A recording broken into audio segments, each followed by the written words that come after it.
I still remember the smell of that trail before anything else.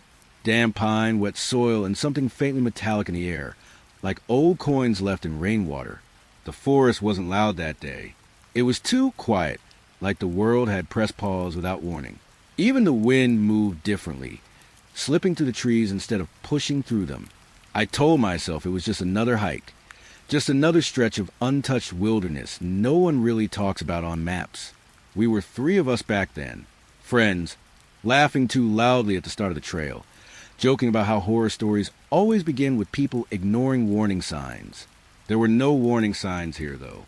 Just a narrow path disappearing into trees that seemed too evenly spaced, like something had placed them there on purpose.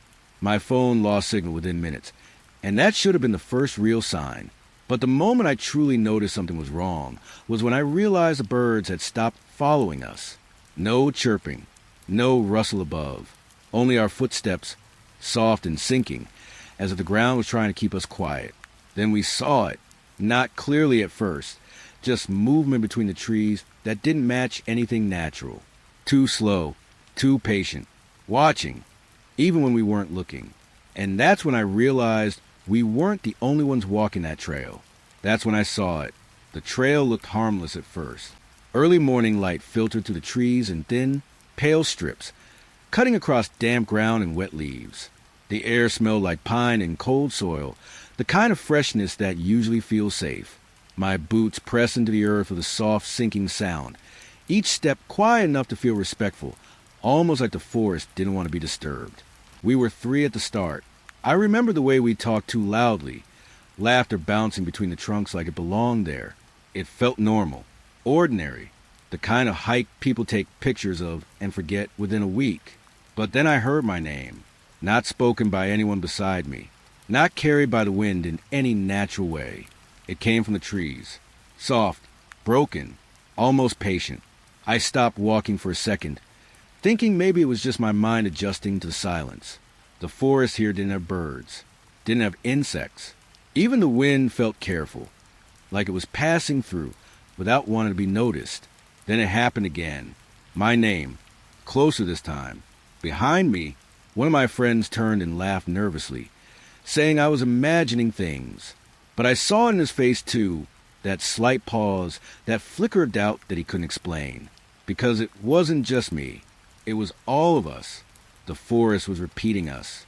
Not echoing. Repeating. Like it stored our voices somewhere and was testing them back out. We kept walking. But the trail began to feel wrong in small ways. Subtle things. A curve that looked familiar, even though we had never been there before. A broken branch placed too neatly across the path. Stones forming shapes that almost resembled arrows when you didn't focus too hard. Then we saw a trail marker. Wooden. Fresh. Too fresh. There should not have been anything this deep in the forest. It pointed forward. But when we passed it, I swear it turned slightly, like it was adjusting itself to face us again. We laughed it off. We shouldn't have. Because after that, more appeared. Markers where there were no paths. Arrows carved into bark at eye level. Signs that felt like they were watching us instead of guiding us. And always they pointed deeper in. Deeper than the map showed. Deeper than reason allowed. That's when one of us stopped walking entirely. He stared at the ground for a long time. Too long. Like he was trying to remember something buried inside himself. "I've been here," he said quietly. No one answered him right away. He repeated it again, softer this time.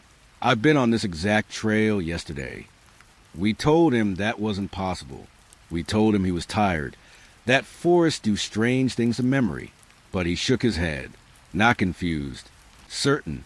And then he pointed ahead. "There used to be a split there," he said. "A fork in the path. It's gone now." We looked. There was no fork. Only a straight continuation deeper into trees that felt older than before. That was the first moment I felt time slip. Not break. Slip like something had loosened its grip on how it was supposed to behave. We kept walking anyway, because that's what people do when nothing obvious is wrong yet. But the whispers returned. Our names again. Now overlapping. Now closer. Sometimes from the left, sometimes from behind. Sometimes so close it felt like it was inside the space between my thoughts. I started noticing something worse than the voices. The forest was reacting to us. When we spoke about turning back, the path behind us seemed less clear. Trees shifted subtly, blocking sightlines that were open moments before. When we joked about getting lost, the trail markers multiplied ahead, like the forest was correcting our direction before we even chose it. It wasn't guiding us. It was responding to us, like it was listening, like it was learning. At one point, I swear I heard my own voice ahead of us, not an echo behind. Ahead, calling my name the way I would say it when I'm searching for someone who should already be beside me. We froze. All of us. The forest didn't. It kept breathing around us in silence. Then the trail changed again, not visibly, but in memory, because suddenly I couldn't remember the last turn clearly. I could remember walking, yes, but not deciding, not choosing. It felt like we had always been on this stretch of path, like everything before was slipping away the longer we stood still. One of my friends said we had already passed that same broken tree twice. Another said it was the first time he had seen it. Neither of them sounded sure anymore. Neither did I. That's when I understood something I didn't want to understand. The forest wasn't just aware of us. It was keeping track. Every step, every hesitation, every thought we spoke out loud. And worse, it was keeping the ones we didn't. The air grew heavier as we walked again. Not physically heavy, but mentally dense, like thinking itself required more effort. The whispers slowed, becoming deliberate, measured, as if something was repeating our presence back to itself, learning the pattern of who we were. Then the last realization came quietly, without warning, without drama. We were not the first to walk here, and we would not be the last, because the forest didn't just hear us. It remembered us, all of us, every visitor, every voice, every step that ever crossed into its silence. And as I looked at the trail stretching ahead, lined with markers that now seemed far too intentional, I understood something colder than fear. We were not being led deeper into the forest. We were being added to it. The deeper we went, the quieter the trail became. Not peaceful quiet, but controlled quiet, like the forest was removing anything that didn't belong to its attention. Even our footsteps felt softer, as if the ground was learning how to swallow sound. I first noticed him near the end of a bend in the trail, a figure, standing too still between two trees. At first, I thought it was just another hiker who had fallen behind. That would have made sense. But something about him didn't fit the rhythm of anything alive in that space. He wasn't moving, not even slightly. We didn't talk about him at first. Somehow we just accepted he was there, like the mind refused to question what didn't feel immediately dangerous.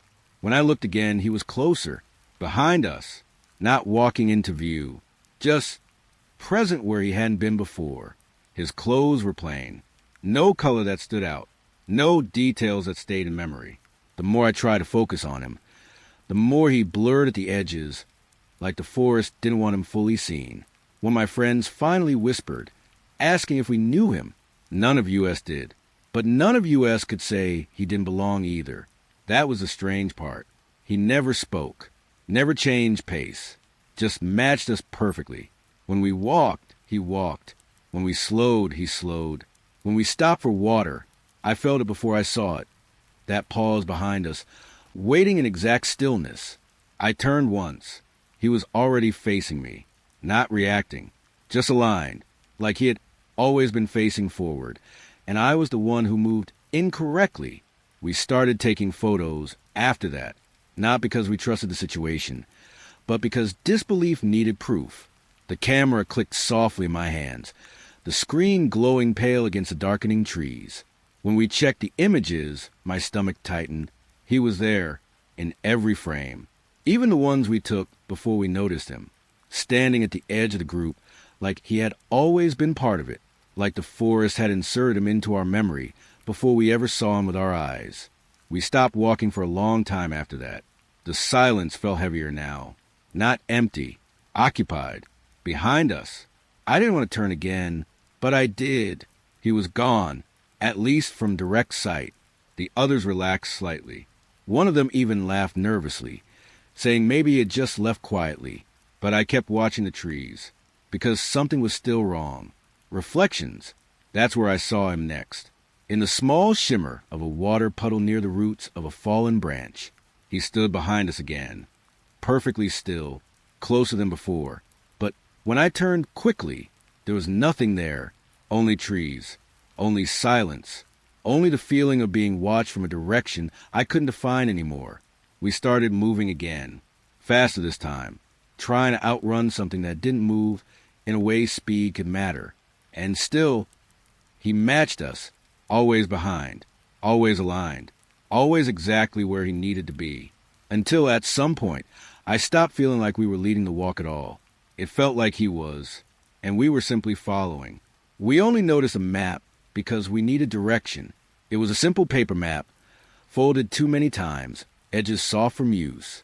Nothing special, just a tool meant to reassure us that the world still had order. But order had started to feel optional out here.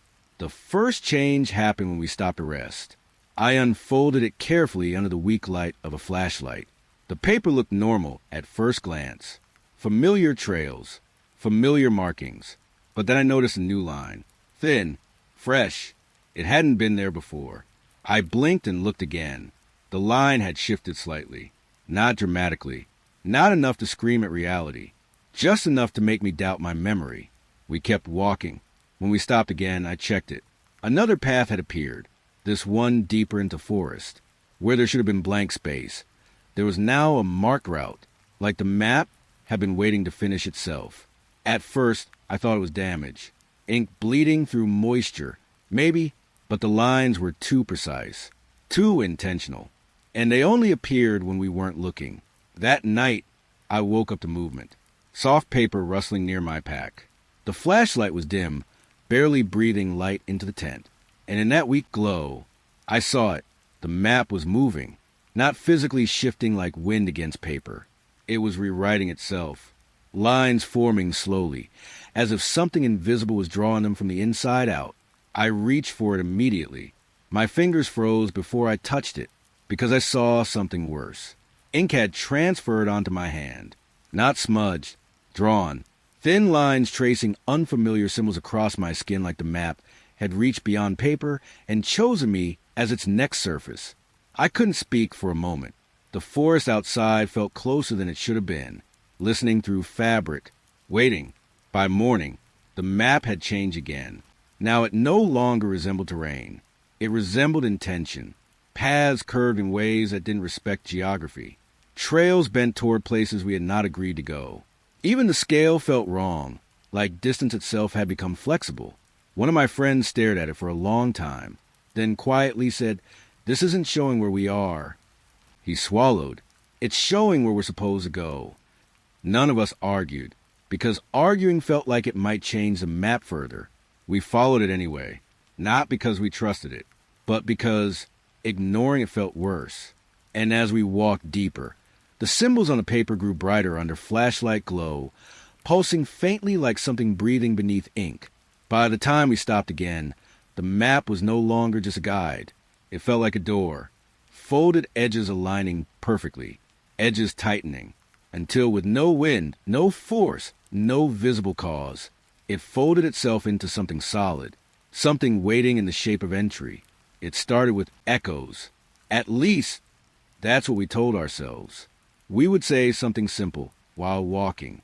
A comment, a joke, a name, and moments later we would hear it again. Exactly the same. Same tone, same pause between words, but delayed, like the forest was replaying us from memory. At first, it felt harmless. Strange, but harmless. Then the timing changed. The echoes started arriving before we finished speaking. One of us would begin a sentence, and hear it completed ahead of time, drifting through the trees like a prediction that had already been spoken somewhere else. We stopped joking after that, stopped talking so much, but silence didn't help, because the forest filled it with us, not distorted, not warped, perfect copies of our own voices, repeating conversations we hadn't finished yet. At one point, I heard myself arguing, not in real time, ahead of us, louder than I remembered speaking, begging someone not to continue walking, begging them to turn back. I looked at the others. They heard it too. Their faces went pale in a way that had nothing to do with light. We started walking faster, trying to outpace our own words. But the forest adjusted. The echoes kept up, always slightly ahead, always correcting direction, like guidance disguised as repetition. At one point, the voices stopped us entirely, not physically, emotionally, because the forest spoke one sentence that no one in the group had yet said, but all of us recognized as inevitable. It told us where we would go next, not as suggestion, as memory. That was when I understood. This wasn't echoing what we said. It was rehearsing what we were going to say. We found it where there shouldn't have been anything large enough to hide it. A single tree, massive, wrongly massive. It stood in the center of a clearing that hadn't existed minutes before.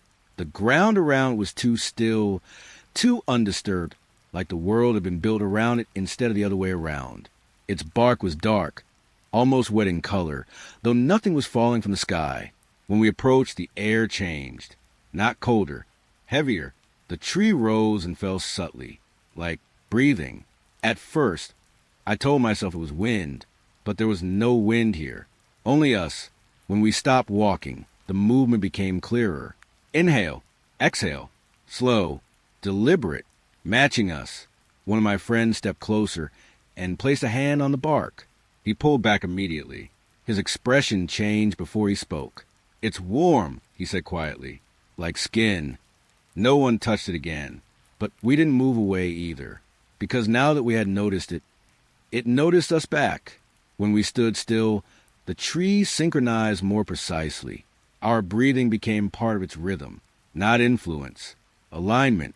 The forest around it felt quieter than before, as if everything else had agreed to listen. I leaned closer without thinking, and that's when I saw it shift. A faint movement on the bark. Not cracking, not growing, opening, slowly, like something inside had finally decided it was time to look out.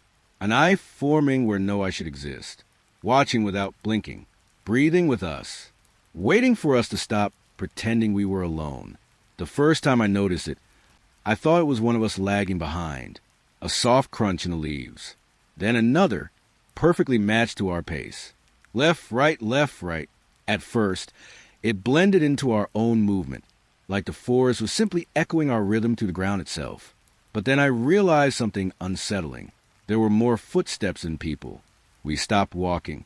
The forest didn't. The footsteps stopped too, exactly when we did. Like whatever was beside us had learned the rule of silence. We looked at each other, trying to find logic in each face. But logic doesn't survive long in places like this. Not when the ground itself seems to be participating in the experience.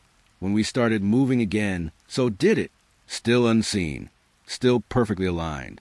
Always just at the edge of awareness, never stepping ahead, never falling behind, just beside. The group tried to speed up.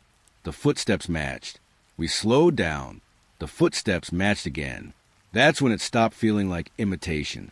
It felt like companionship. Unwanted, unseen, unavoidable. At one point, I glanced down. There were impressions in the soil. Not random, not animal-shaped. Human, walking exactly beside ours. But nothing was there. Nothing visible. Just a suggestion of weight in the earth, like something invisible had decided to share our path. Then one of us whispered something I still remember too clearly. What if it's matching us because it knows one of us is missing? No one asked who we meant. We didn't need to, because suddenly I noticed it too. The rhythm of the unseen footsteps matched the empty space in our formation, where someone should have been standing closer. The forest had noticed a gap before we admitted it, and it filled it. We stopped again. Longer this time. The silence pressed in like wet fabric against skin. The footsteps stopped too, but I felt them closer now. Not behind, not beside, between us, like something had learned how to exist in the spaces we weren't paying attention to. Then, without warning, the ground shifted. A single impression appeared beside my own footprint.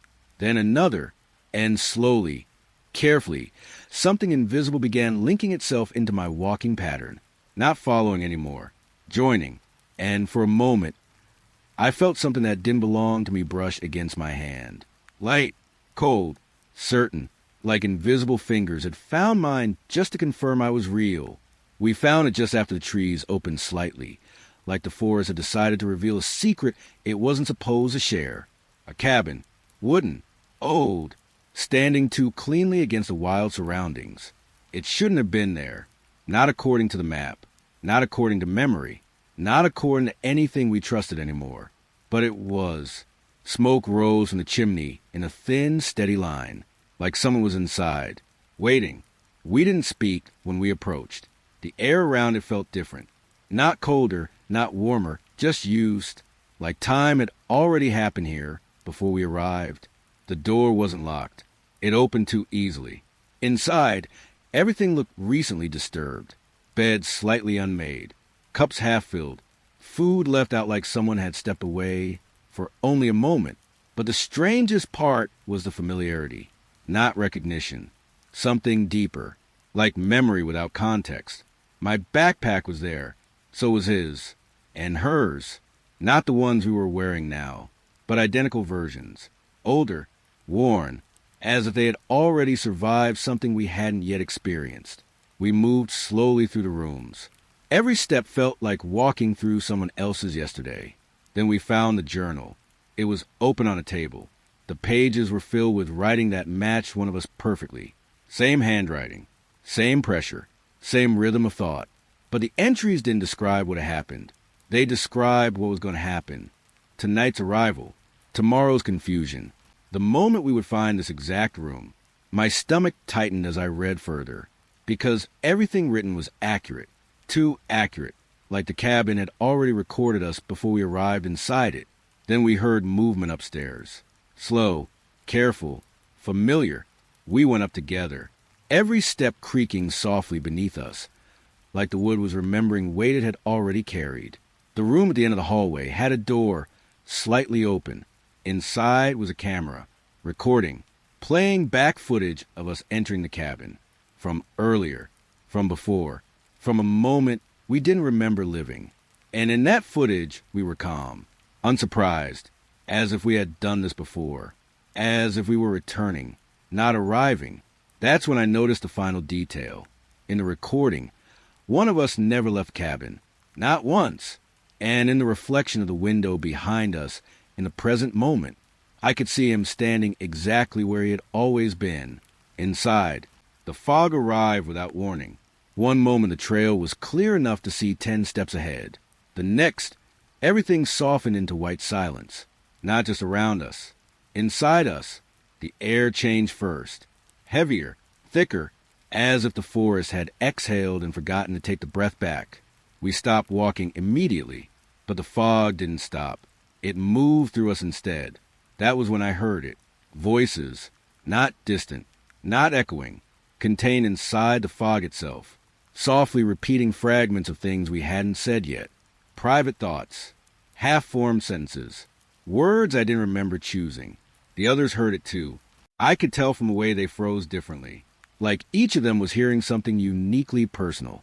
We tried speaking to confirm it, but the fog answered before we finished, finishing our sentences for us, correcting them when they were wrong, changing tone when we hesitated. It didn't distort our words. It perfected them, as if it knew what we meant better than we did. One of us finally confessed something out loud, a fear, a memory, something buried. The fog reacted instantly. It went still, not moving, not shifting, just listening more closely than before. Even the air felt paused. And in that moment of silence, I realized something terrifying. The fog wasn't carrying sound.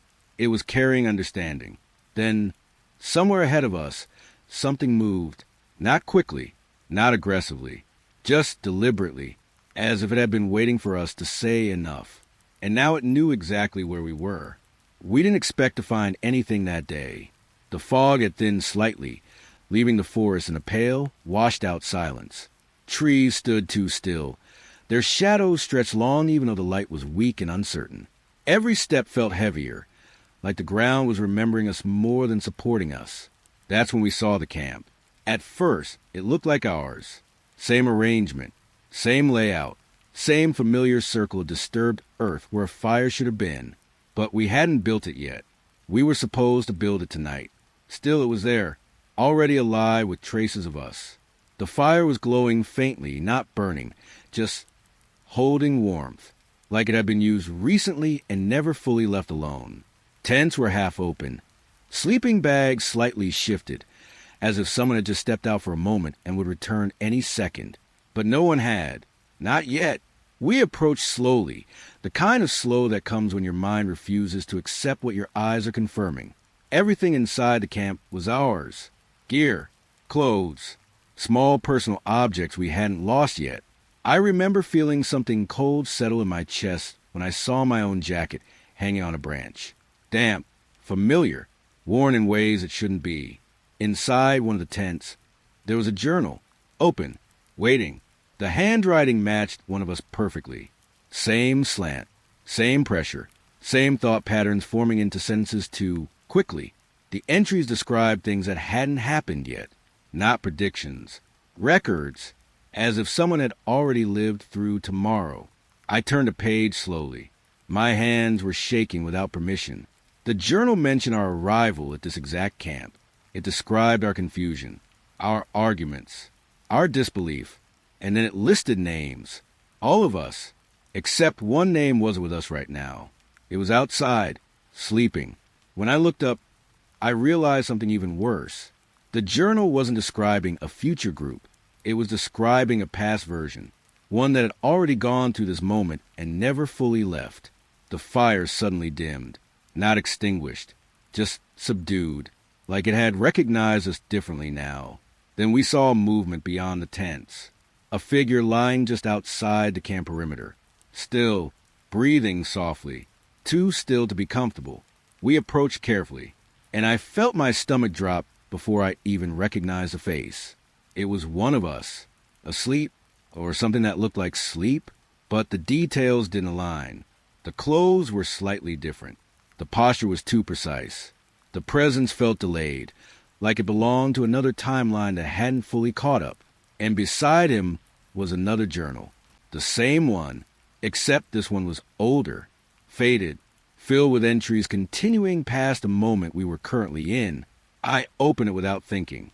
My throat tightened immediately, because it wasn't just recording events.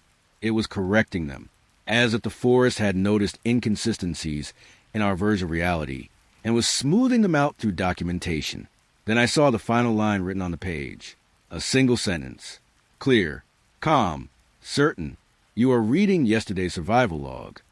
The fire behind us flickered once, and for the first time, it felt like it was watching us instead of warming us. We noticed a sign at a bend in the trail, where nothing should have been notable. A wooden post, weathered edges, faded paint, except the arrow wasn't pointing forward. It was pointing at us. Not the path, not a direction. Us. We stopped walking immediately. The forest didn't. The wind, if it could be called that anymore, slipped through branches with quiet hesitation, like even air was unsure about interfering. One of us laughed nervously and said it was just misplaced. But the sign didn't look misplaced. It looked intentional, like it had been waiting for us to arrive, so it could finally be seen correctly. When we stepped away from it, the arrow shifted slightly, still pointing inward, still following. We moved again. It moved with us. Every angle we tried to escape it from failed. It was always facing us. Not the trail, not north or south, just us. Then more signs appeared. Not planted, not placed, just there, emerging between trees like they had always existed, but were only now deciding to be visible.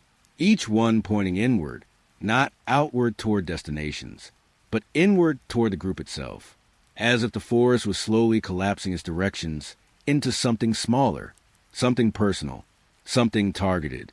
The deeper we went, the more arrows we saw, until it didn't feel like we were on a trail anymore. It felt like we were inside a direction.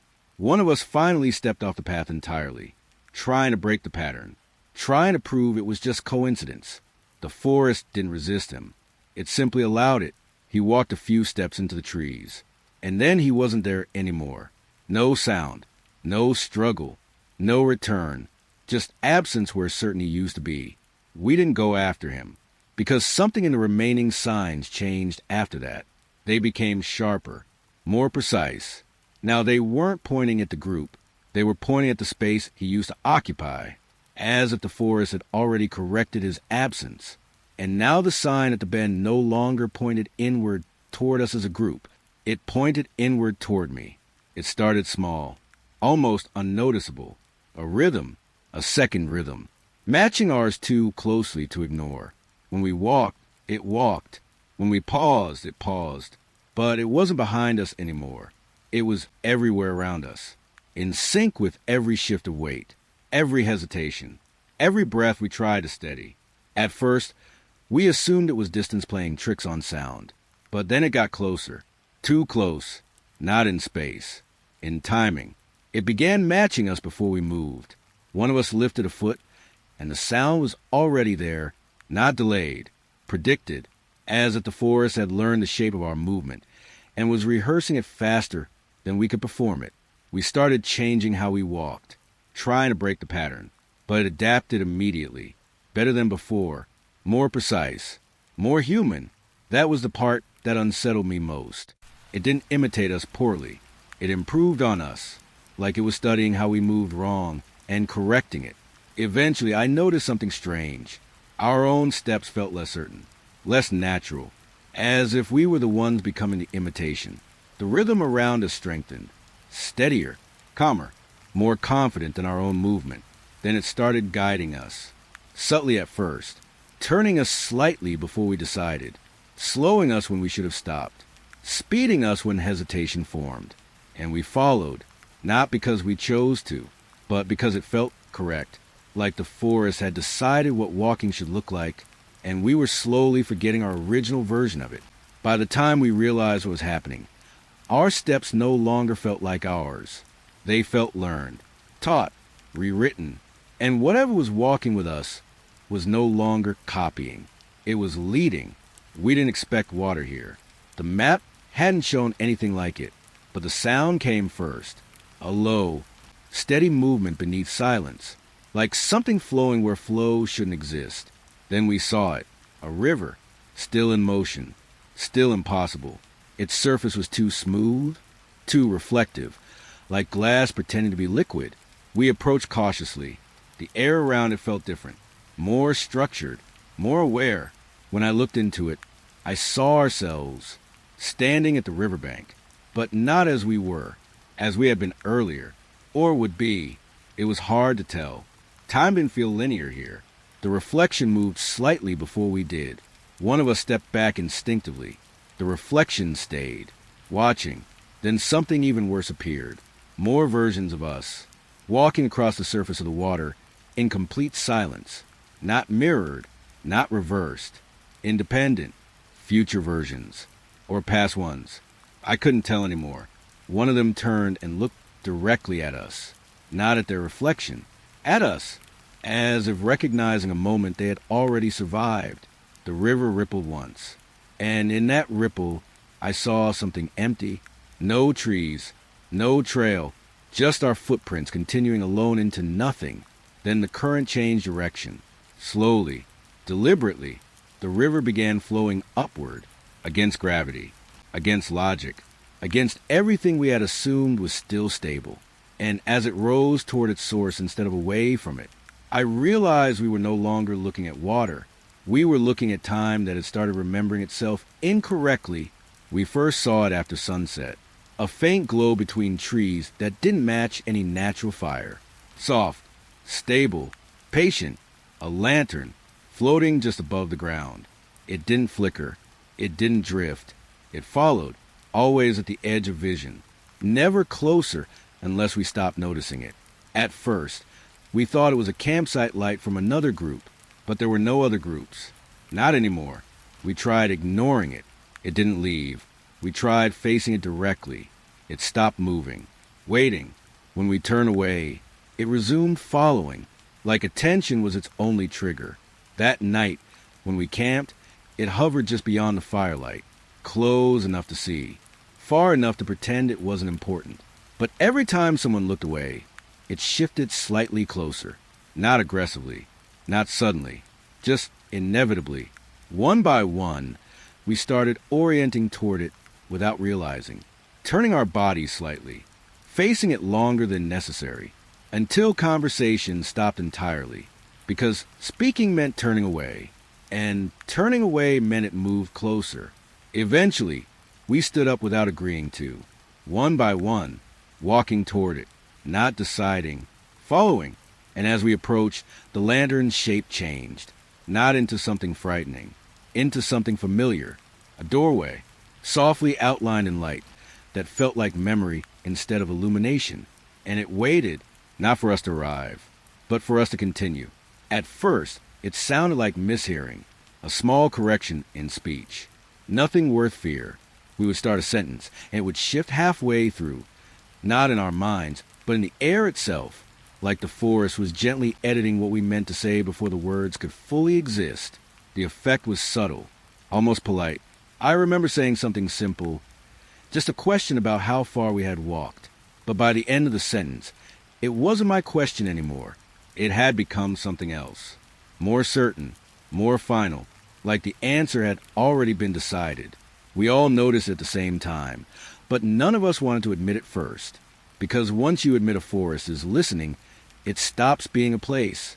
It becomes an audience. Then it got worse. Arguments stopped forming. Not because we agreed, but because they ended before they began. One of us would start to disagree, and the words would quietly reorganize themselves into acceptance. The tone would soften. The meaning would shift. The tension would dissolve before it could become real. It wasn't correction. It was rewriting. The forest wasn't reacting to our speech. It was finishing it. There was a moment I still can't place properly in memory. Someone tried to say something angry, something important, but halfway through, the sentence changed in their mouth, and what came out instead was calm, resolved, false. We all went silent after that, not out of shock, out of recognition, because we understood what was happening without needing to say it aloud. The forest wasn't just hearing us anymore. It was deciding what we were allowed to mean. Then I heard myself say something I never intended, a confession, soft, unplanned, honest in a way that felt unfamiliar. And worse than that, it felt correct, like it had been waiting inside me, and only now found the right version of words to exist. The others looked at me differently after that, not surprised, confirmed, as if they had already heard it before I spoke it. The air around us became quieter, not emptier, controlled. Every attempt at speech felt risky after that point, like opening a door you weren't sure would close in the same shape. So we stopped talking, and the forest seemed to approve, because silence, we realized, was the only thing it couldn't correct. At least, not yet. I noticed it in the late afternoon light. A small delay, that's all. My shadow wasn't moving exactly when I was. It lagged behind me by a fraction of a second, like it was learning how to follow again. I told myself it was angle, sunlight, fatigue, but deep down I knew shadows don't hesitate. They obey. By evening, the delay had grown. When I turned, mine stayed facing forward for a moment longer. When I stopped, it took an extra step before freezing, like it was thinking about whether it still needed me to define it. No one else seemed to notice at first. Or maybe they did, and just didn't want to say it out loud. Because once you name something like that, it becomes real in a way that's harder to ignore. Night made it worse.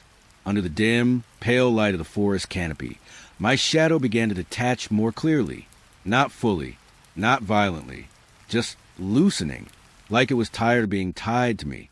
It started moving independently, not running, not fleeing, exploring, slowly drifting a few steps away when I wasn't looking directly at it, then returning. But it never returned empty.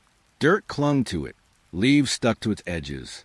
Small scratches appeared along its shape, as if it had been somewhere I hadn't been invited to follow.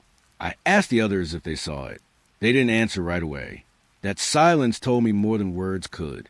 When I finally looked down again, it had gone further than before, beyond my reach, beyond my timing. It no longer matched me.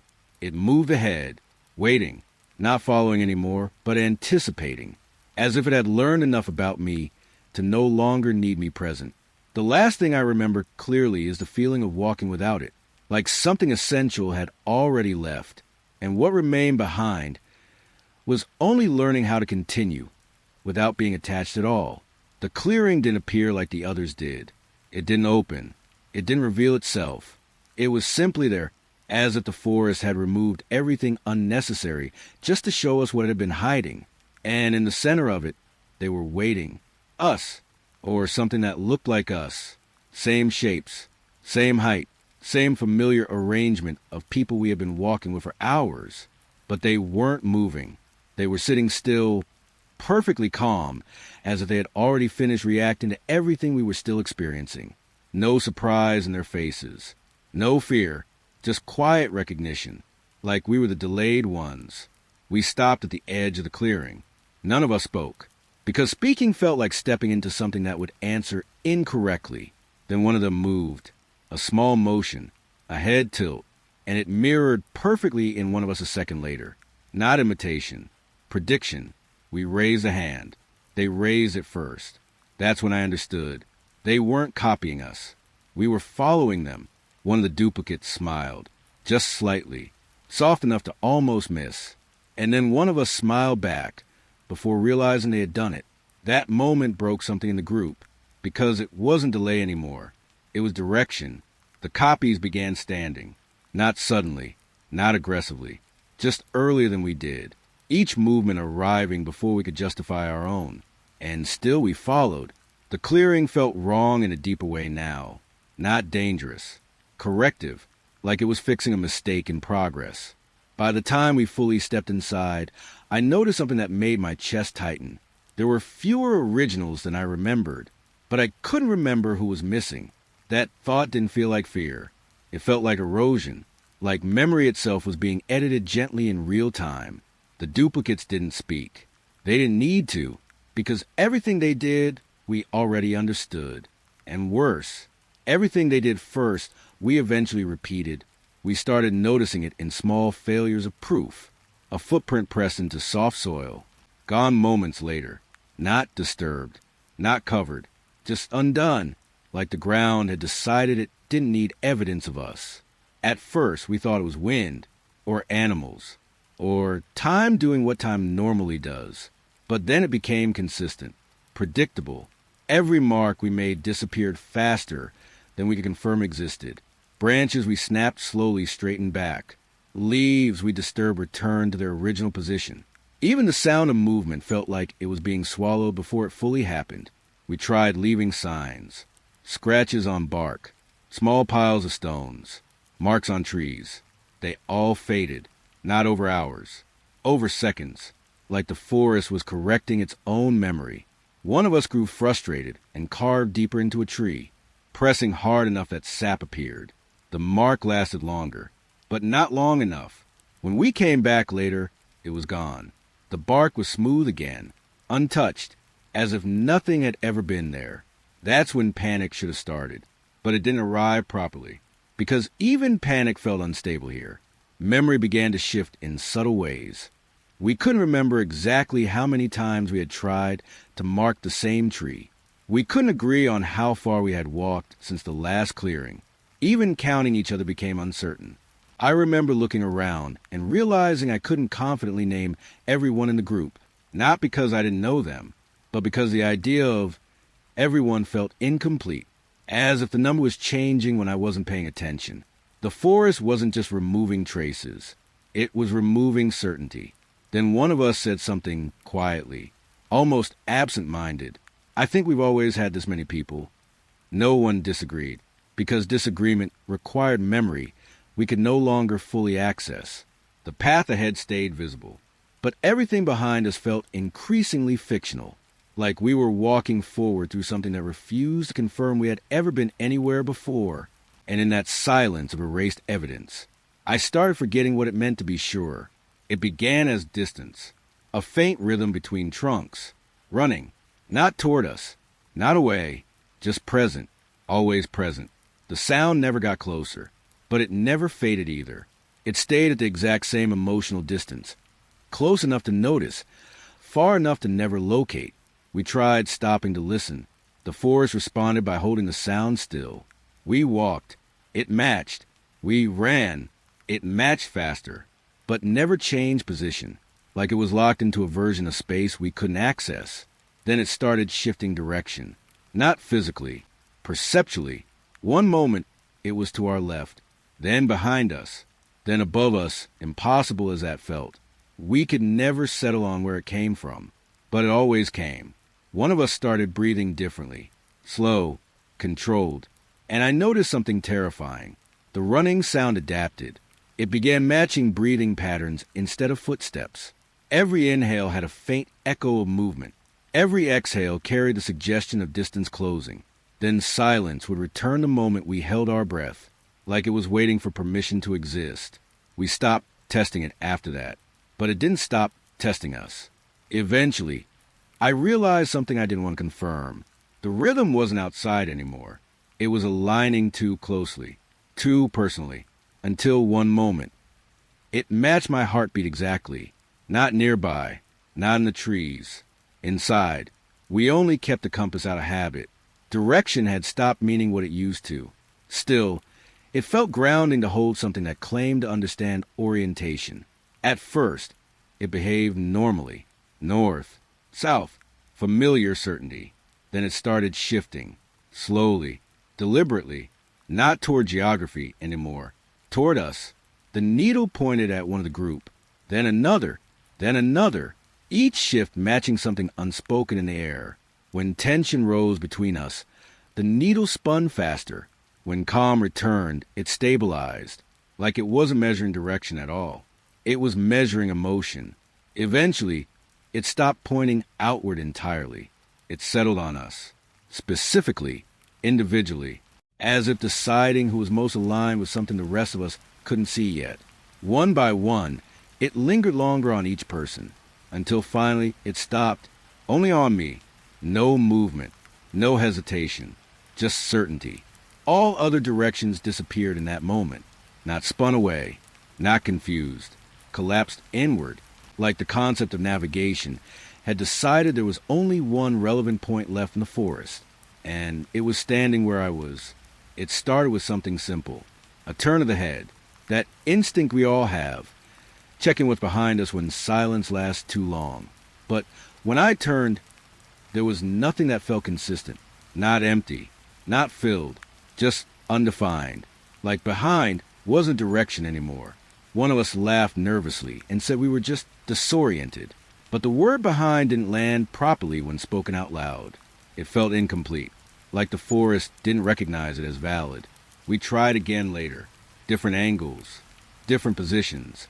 Same result, no stable behind. Only shifting impressions where space should have been certain. Then memory began to behave strangely. We would remember walking forward clearly, but anything that happened after turning around felt misplaced, like it belonged to a different arrangement of time. At one point, one of us turned back too quickly, and simply didn't return the same way. No disappearance, no struggle, just a mismatch, like he had stepped into a version of himself that no longer aligned with ours. We stopped calling out after that, because direction itself stopped responding. Forward still worked, sideways still worked, but behind had been removed from agreement, as if the forest had decided it was unnecessary. And slowly, we accepted that walking forward was the only language left, even if we no longer knew what it meant.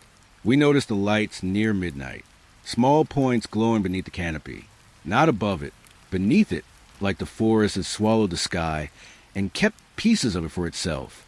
They flickered softly, not randomly, deliberately, like attention being shifted between us. At first, we thought they were insects, or reflections, or tired eyes misinterpreting darkness. But then one moved, not drifting, not floating, choosing. We stopped walking to observe them.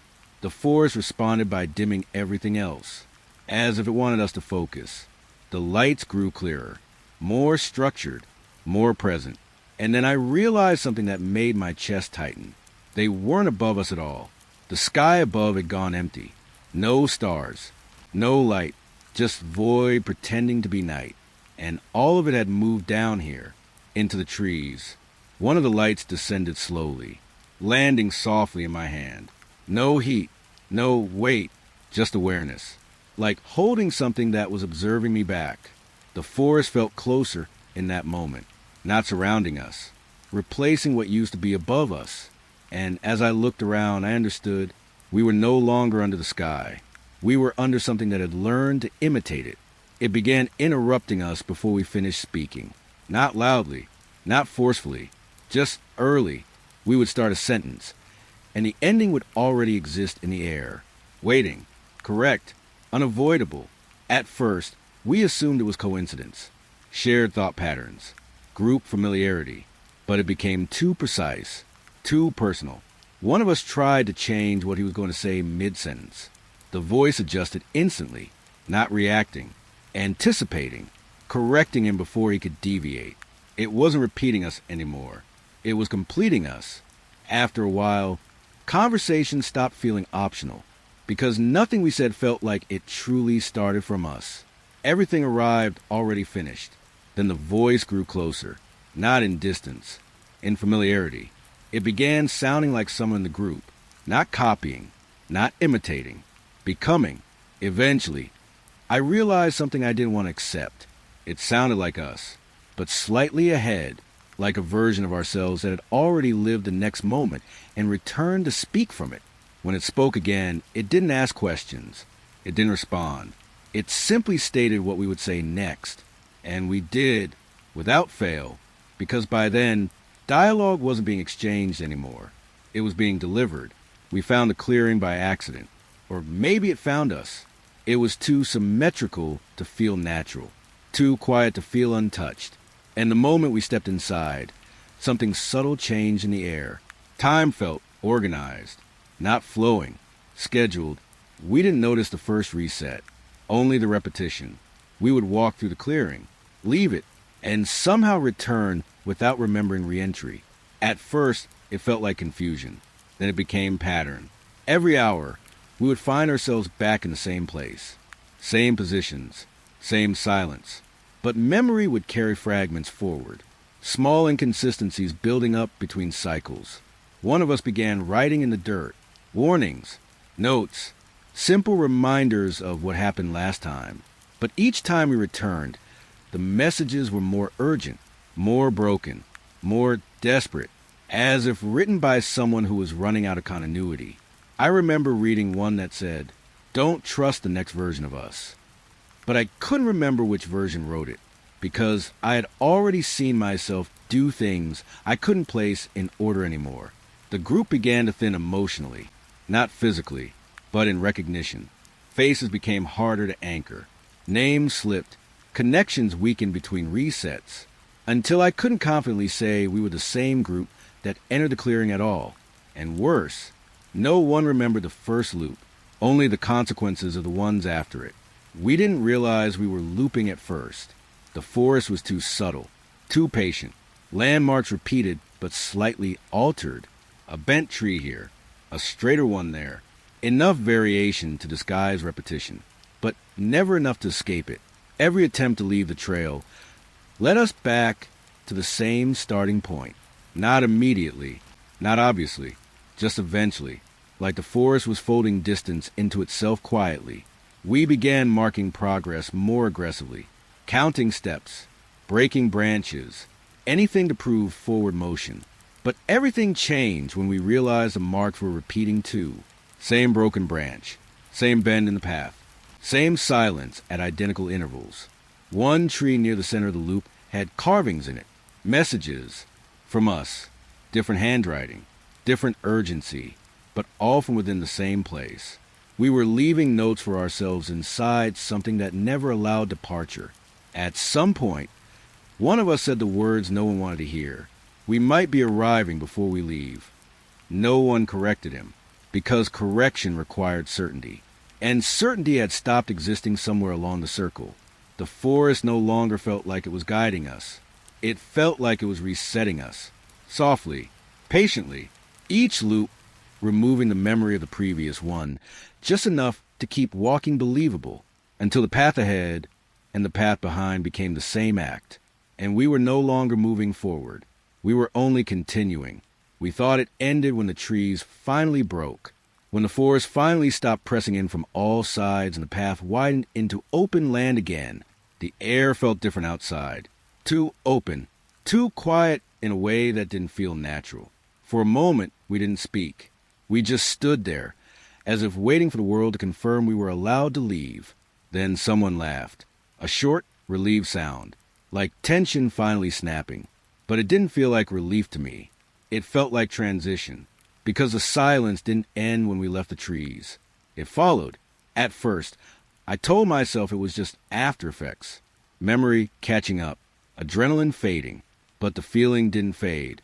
It adjusted. The outside world looked normal enough. Roads, distant lights, the suggestion of civilization returning. But something was wrong in the way everything sat still, too still. Even the wind felt measured, like it was being careful not to disturb something it couldn't see. Shadows were the first real sign. They didn't match correctly. Not delayed, not distorted, just slightly independent, as if they remembered how they were supposed to behave in the forest, but hadn't fully learned how to behave here yet. We kept walking, because that's what you do when you escape something. You continue forward. But the forest didn't feel behind us anymore. It felt inside the spaces between normal things.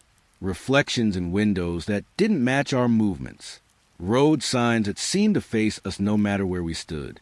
Even conversations felt slightly misaligned, like words were arriving a fraction too early or too late to belong. One of us stopped suddenly, said he felt watched, but not from behind, from everywhere at once. We all felt it then, that familiar pressure. Not heavy, not visible, just aware, and worse than that, recognizing, because whatever had been in the forest wasn't staying there anymore. It had learned enough about us to continue, without needing the trees. I saw it first in a reflection, a glass surface along the roadside.